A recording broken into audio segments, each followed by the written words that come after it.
Hey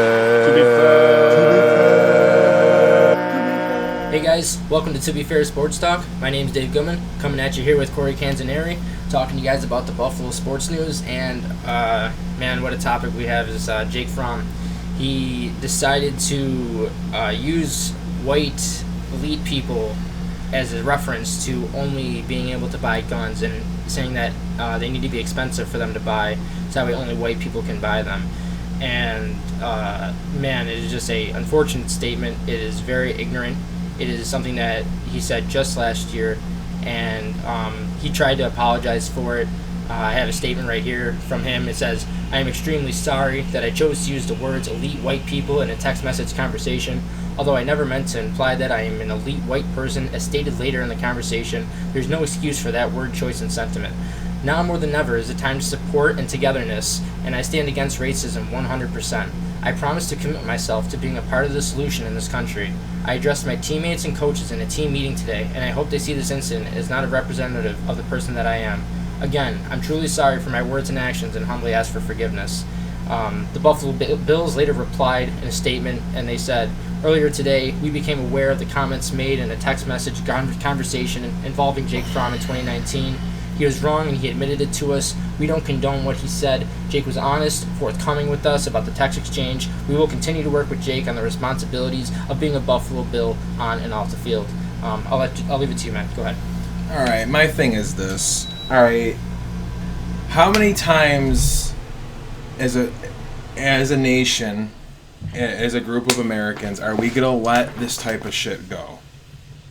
White people, racist people, whatever, can say, I'm sorry, I didn't mean it, I'm sorry, all they want, but it's going to keep happening. It's going to keep happening unless we take action. And what the best thing the Bills can do right now for a team who preaches unity and process and family and all of that stuff, when there's an obvious bad apple who was obviously raised on bad views and just like shit that you don't want in your locker room, you have to nip it right in the butt right away. And if the Bills are as smart as I think they are, especially with what Trey White and Addison had most recently said to Drew Brees and stuff about how his apology does not matter and all this stuff, what do you think they're thinking in their head with this young kid who has no business being here anyways? Nate Peterman 2.0, okay. Literally a carbon copy of Nate Peterman, okay? Now, he's also a bad character guy on a team who fucking preaches good character guys. It's just not a fit. It's just not a fit. And I'm sure if Brandon Beane and Sean McDermott had access to these text messages way before he was drafted, you best believe that 5th round pick would have been used on anything than a racist piece of shit quarterback who played for a college who never even makes quarterbacks. It just had lose written all over it. And I mean, okay, it's a bad decision on Brandon Beane. He didn't know, whatever, but the best thing he can do right now is to just cut his losses and to just let the kid go. Let him find a different path, because what we have right here is a tight-knit group of brothers who are trying to do big things here in Buffalo. And I think if we got this racist problem here in Buffalo, because he may apologize and he may think and tell people, oh, he's changed his way of thinking and he didn't mean that, but we all know deep down that's how he really thinks. Okay, and he's saving his face, he's saving career by lying to us and saying like he's sorry and he didn't mean it that way, blah blah blah blah blah. That is bullshit. That's bullshit. He knows he's about to be getting paid a bunch of money to sit his ass on a bench, to sit here and play his career out and just sit there and look pretty and make money. And he's sitting there, he knows that he has to apologize and make face and stuff like that and be able to do the right thing. He sat there when he was talking about this, guys, and he was you can have your opinion on guns. That is not my issue. Yeah, it's fine with us. You don't have to. It's fine. You don't have to bring up white people though, and how only white and elite white people at that. Like, dude, come on. You sit here and you're posting these things, and you know. Everyone has an opinion on owning a gun. That's fine. I'm not mad about that. You can't sit here and post those things and text people these things. That is absolutely ridiculous. And then you're wondering like why people are posting it about you. It's because we need to call people out for these things. These things have been going unnoticed in the sports world. Like Vic Fangio saying that there's no racism in the NFL. That's absolute shit, and it's been proven for the past 2 days now how much shit it really is. It's bullshit. And I'm sick and tired of people sitting here constantly thinking that it's not happening in the NFL when it is. And we need to change things. And people like Drew Brees, people like Jake Fromm, they need to stop being so ignorant. They need to stop being so blind to the situation of what is going on. They need to see that this is a bigger picture than just them. And they need to stop being a part of the problem and start fixing it. Because all of the white people here that are making this a problem is making all of us white people sick, because this is not how we view it. This is not how we want it. You see, all of us are in an uprising. We're all trying to change, and people like this are setting it back, and it's making it a goddamn disgrace. Because we sit here and we want change, and we're begging for change, and people like him are making it hard.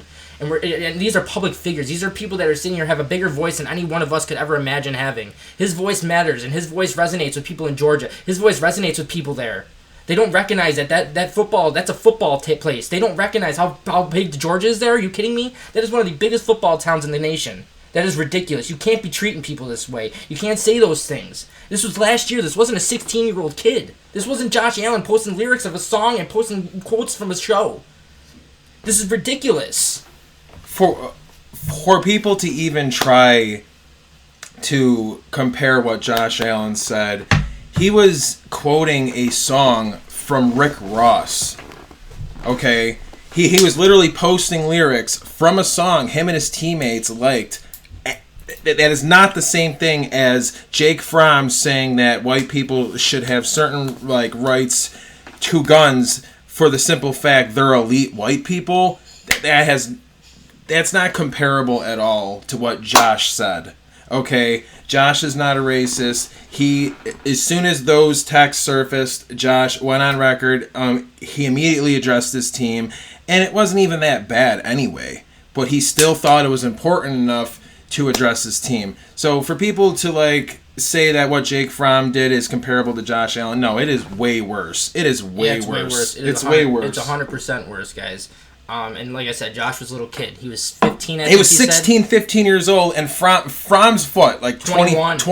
20 at the time, 21 at the time? It's crazy, guys. He's a grown man. Come on. You know better. Fromm. You know better. He's been in the locker room with black people and stuff like that. Georgia, I'm sure, has plenty of bulldog black people that are in that locker room, and they sit there and they look at him as a leader.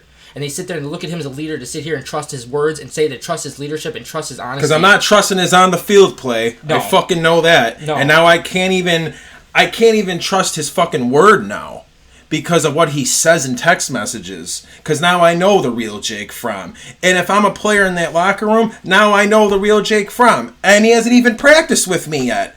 Cut your losses, Bean. Get the racist piece of trash out of here, because he's going to bring this locker room down, and we will be left with 0 Super Bowls in Buffalo. And I know everybody watching this, at the end of the day, we want to win. Do you know how you win? A good locker room, good people, a fucking togetherness vibe.